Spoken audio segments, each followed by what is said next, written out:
To give you an idea of what's to come, I can't listen to this song without thinking about this.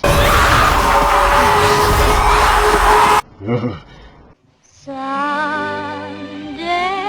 my prince will come. Someday we'll meet again. So, fashionably late to the party, I picked up a horror game called Outlast while it was on Steam sale. Damn you, Steam, taking all my money!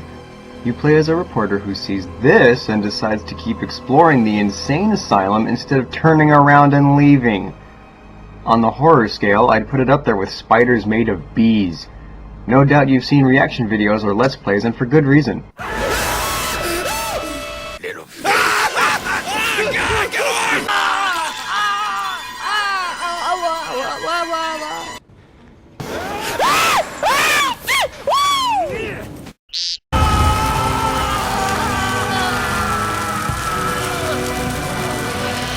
I'm probably not horror game material. Anyway, Outlast incorporates your fear of darkness with constantly being hunted by inmates. The atmosphere is absolutely unmatched, even if it gets a little silly sometimes. Frankly, I'm amazed I can sleep. I couldn't make it through Clock Tower. Oh my god! Shit! Oh, bullshit! Nuh-uh! What was I talking about? Oh right, Whistleblower! Red Barrel's released a second storyline as downloadable content. This time you play as Mr. Wayland Park, the guy who calls the reporter in the main game. Unfortunately, you get caught and committed yourself, so you get to see what life is like for the inmates. Stupid, Mr. Park. Largely, they're indifferent to your existence, and besides a long run from a guy with a saw, there's no real main enemy until... Hello, baby. No, wait, that's not right. I'm a killer. Ah! Die. That's him! Oh my god, that's so much better. Meet Eddie Gluskin. He was a serial killer before he was brought here and put on crazy juice, so he's a nightmare when you finally meet him. My slight critique at the end of my Let's Play was that there were no women in the game. Well, Gluskin took matters into his own hands and is going to make you his waifu. Literally. By slicing you open. This strikes close to home for me because I'm a transsexual. Nope. Transgender. Nope. Transman? Nope. I was born a girl. Now I get why people were telling me I needed to play this game, but they wouldn't say why. Thanks, guys. This is great. Faster. No. No. Those days are over. I guess the first thing we should be asking is whether this was offensive or not. Let me think. Shooting star leaping through the sky like a tiger, defying the laws of gravity. I'm a racing car passing by like Lady Godiva. I'm gonna go. There's no stopping me. Yes. Was it offensive to me as a trans person? No, not at all. It's a horror game. It's supposed to be offensive. Even the PG stuff. I think games and movies should have license to do this sort of thing, and I think Outlast handled it correctly.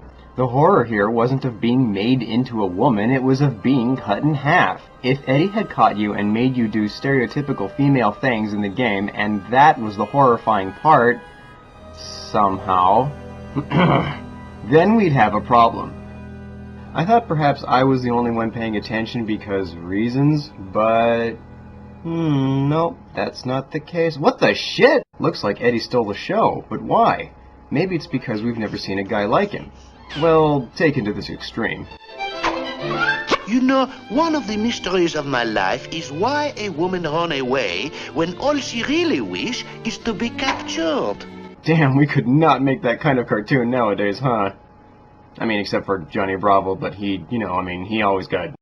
It's different. Red Barrels is pretty tight-lipped on how they go about making us wet our pants. It's possible they were tired of this, or were trying to make men understand how terrifying they can be to women, but I'd bet they just couldn't make convincing female models, so they made it part of the plot. Call me cynical, it's just where my money is. From what I can tell, he's loosely based on a real-life murderer called Ed Gein, who made furniture and clothes out of corpses. Yeah, I will not be providing visuals. Here are some kittens instead.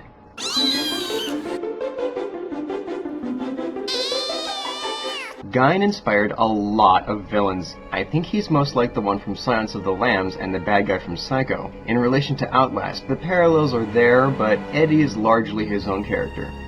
So what chord is he hitting? I'm not sure, but I think it's because he's ripped.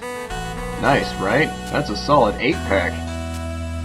But seriously, Eddie is one of those villains who was never given a chance to be anything else. He was screwed from minute one and sent to an asylum. That didn't work. And then he begs you for help, which doesn't work either. So now he's completely crazy, and whose fault is it really? Rather die than be with me. Maybe our collective guilt and pity gives this guy a little extra leeway, which he, might not deserve. I mean, just look at this. Nope. Just look! Nope. As for the crux of the matter, what was it like for me when Eddie tried to put me in a dress? To be honest, I haven't been called ma'am for only about 6 years, but you'd be amazed how quickly you forget what that pressure and fear feels like. In only a few minutes, Gluskin managed to bring it all back. I guess in a weird way, he represents what it feels like to be a trans man. It wasn't on purpose, just one of those weird coincidences with art. I responded to Gluskin the way I always did when someone tried to make me a woman. For my Oh, fuck you. With dignity. Men. Gluskin is described as being misogynistic and trans-misogynistic. For the trans women watching, please let me know how you feel. Personally, I hope the creators aren't being flagged for making a transphobic game. That's not what it took from this at all.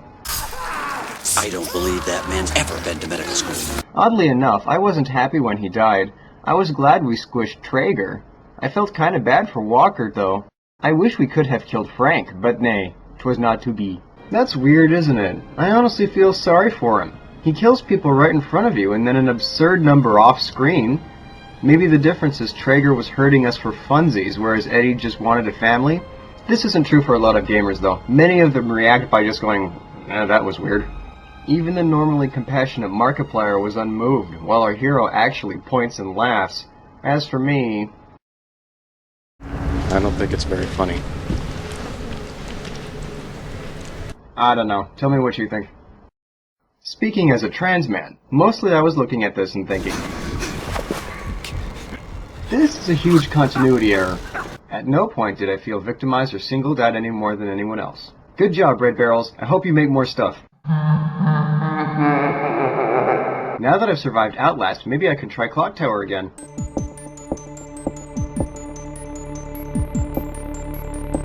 Nope.